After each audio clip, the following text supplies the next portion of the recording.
So I've been learning Blender for 4 months. Did I have any experience in Blender beforehand? No. So why did I start learning Blender? Like many people in their 20s, I was working in the corporate world and also working as a freelance designer. Because if we don't have 2 jobs, how will we ever buy a house, right? So last year on International Women's Day, I was made redundant from my corporate job. So I decided to go full-time in freelance design, but I felt so limited by the 2D aspect. I remember seeing Blender Guru's donut tutorial pop up on my For You page and I was like, that looks epic. I want to try 3D so bad. I remember downloading Blender, opening it up and being so overwhelmed and just not even wanting to start because it was so terrifying. But then I decided to challenge myself to learning Blender in 30 days, documenting the journey and then posting it on YouTube. And that's what really motivated me to actually learn Blender, because Blender is really hard. Really hard. I hope this video really inspires you to start learning Blender, and let's jump into what the last 4 months have looked like. So the first month was incredibly hard. I consistently wanted to quit and cry through most of the designs, but I really wanted to learn Blender, so I had this internal motivation that kept me going. I could not tell you how rewarding, but at the same time disappointing each day was. I felt like I really slugged through it, but I did see the progress. By day 12, I really thought I was getting the hang of it. On my biggest day, I spent 8 hours learning Blender, but on most days, it was around 2 to 3 hours. Every day for 30 days, including the weekends. It was a huge commitment, but I'm so glad I did it, and this was my final project at the end of it all. Not exactly the flying pirate ship I wanted to design, but it was something, and this something would lead to so many more beautiful things. So month 2 was a breath of fresh air. I felt like I could recover from the 30 days of Blender burnout. As December was a pretty big month for me in my job, I only made 4 pieces of 3D art.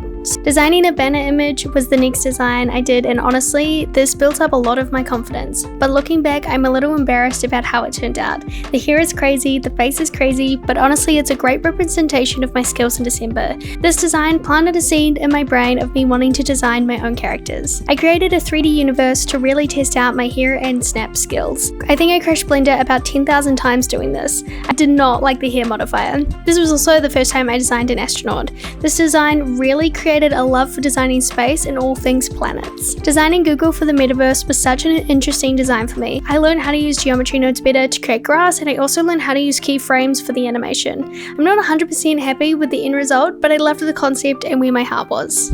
So month 3. Bulbasaur was the first Pokemon in my Pin My Pokeball series, and honestly, it was my first time using rounded objects and having to make something so complex with no tutorial. I really struggled to make Bulbasaur. I did not know how to make plants yet, and I really struggled through this design, but looking back, I'm so proud of this. I wanted to take my phone wallpapers to a new dimension, so I decided to design 3D iOS wallpapers. The first one was a frog, and it was the start of my obsession with designing frogs. This was also my first design where I designed a variety of characters, and honestly, I loved it. I also created a space scene for the second wallpaper as I was already so familiar with making planets. I was so happy with the outcome of these 2 and really built up some inspiration for more frog and space art. The next design I did was designing a low poly world, and honestly, I love designing the trees and animals in this, but my biggest downfall is the lighting, and honestly, I still feel like I'm in a battle with the lighting, but that's okay, because I'm still learning. Designing my dream office kicked off a whole dream home series. I decided to make this in an isometric style as I'd done something similar on day 6 of learning Blender in 30 days. This build was a real challenge, trying to create so many different elements and make the room look full. I feel like 10-year-old me would have loved this room so much. I thought the final render of it was super cute and really fun, and I loved that I incorporated the little frogs as well. I gave my art a new dimension when I recreated this frog poster in Blender. I loved this design and crafting more frogs. I think this design made me realize I need to get better at color theory because everything is a little bit dull, but the outcome is really cute, and I'm in love with how he turned out. Hold on to your seat. If learning Blender isn't hard enough, I did a challenge where I designed the same 3D design in 5 minutes versus 50 minutes versus 5 hours, and boy was it crazy. The 5-minute chicken turned out pretty simple, and I was quite impressed that I could do it all in 5 minutes. The 50-minute chicken really took a step up, and I managed to add in some shading nodes. The 5-hour chicken gave me an opportunity to create a really cool animation, and it is still probably one of my most favorite designs to date. I think Jigglypuff really gave me new hope for my 3D designs. This was the first time I had modeled leaves and felt like they weren't bad. I also used geometry nodes to create moss-like textures under the Pokeball, and honestly, this crashed Blender about 8 million times, but the progression from Bulbasaur to Jigglypuff in only a matter of 3 weeks was incredible to me. Designing 3D shoes really tested my shading node abilities and my ability to create a shoe out of a starter cube. This design taught me that the possibilities are endless and that you can really create anything out of any object. This design made me fall in love with problem solving in Blender. When you're 3D designing, you're consistently problem solving to see how you can make things more efficient or come up with designs that render faster. I feel like these shoes really took me to a new level and I love how they both came out.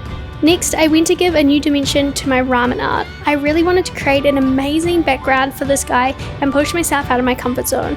I would say this was one of the hardest 3D designs I've done to date. The noodles was such a challenge as I had not used the collision modifiers before. Also, I was never 100% happy with the outcome, but looking back at him now, I'm very happy that I created him. After designing ramen art, I thought I would deep dive even more into creating 3D bubble tea. I loved creating this. Designing the cats and the clouds were a really big challenge. I loved learning about the shader nodes to create a transparent bubble tea bottle. This was one of the first times I used the emission texture feature and I was really impressed with how the sun came out. Looking back, I think this bubble tea art taught me so much about who I am as a 3D designer and who I want to be. I really wanted to challenge myself, so I decided to do an Animal Crossing build. This was one of my biggest videos I've ever done. I spent about 40 hours on this. I created a bunch of trees and flowers, which made me feel really good about my plant skills. I also learned how to use the asset library so that I would stop crashing Blender. And I created the houses, which were a huge challenge, especially doing the roof tiles, but I loved every moment of it. I love this build and this video. Every time I watch it, it gives me butterflies. After this video, I realized maybe I was getting better at 3D, and I got a huge burst of energy to keep going and testing my design capabilities.